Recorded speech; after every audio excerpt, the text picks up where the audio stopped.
சரி தம்பி, நாங்க பேசினது எதையும் மனசுல வச்சுக்காதீங்க. நம்ம 2 குடும்பமும் நண்பர்களாவே இருந்துப்போம் தம்பி. சம்பந்தம் எல்லாம் வேண்டாம். நான் எப்பவும் சொல்றேன், நீங்க இப்படி ஒரு முடிவு எடுத்ததுக்கு காசு போனா நகை நட்டு நாங்க செய்ய மாட்டோம்னு நினைச்சிருந்தீங்கன்னா தயவு செஞ்சு அந்த முடிவை மாத்திக்கோங்க. என்ன ஆனாலும் நாங்க பாத்துக்கிறோம். நான் எப்படி உங்களை வந்து பார்த்தனோ அதே மாதிரி நீங்களும் ஒரு வாட்டி எங்க ஊருக்கு வந்து எங்க வீடு எங்க குடும்பம்னு எல்லாத்தையும் பார்க்கலாம். ஊர்லயே நாங்க பெரிய குடும்பம், நிறைய நிலப்புலன்லாம் இருக்கு. 3 பொண்ணுங்களுக்கும் தேவைக்கு அதிகமாவே சொத்து சேர்த்து வச்சிருக்கோம்.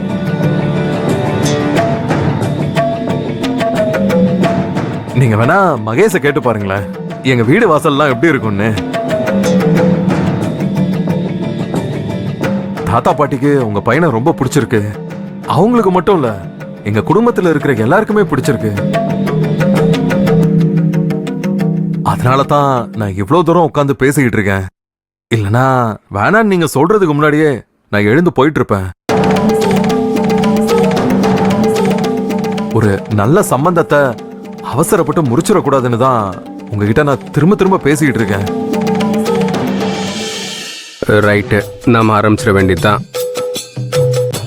என்னப்பா இது, வீட்டுக்கு வந்து ஒருத்தர் இவ்வளவு தூரம் பேசிட்டு இருக்காரு, நீங்க மூஞ்சி லட்ச மாதிரி பேசுறீங்க. இது கொஞ்சம் கூட நல்லா இல்ல. டேய் சும்மாரா, உன்னை பெத்தவனா, உனக்கு என்ன பண்ண எனக்கு தெரியாதா? அதுக்கு இல்லப்பா, நம்ம வீடு தேடி வந்தவங்களை அவமானப்படுத்துற மாதிரி.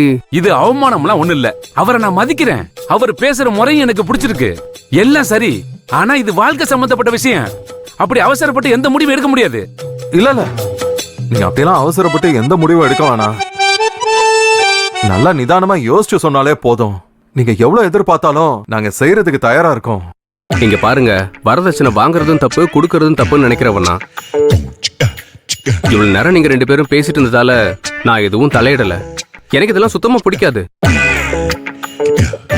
ஏதோ அப்பா அம்மா சொல்றாங்களேன்னு அவங்களுக்கு மரியாதை கொடுக்கணும்னு தான் இவ்வளவு நேரம் அமைதியா இருந்தேன்.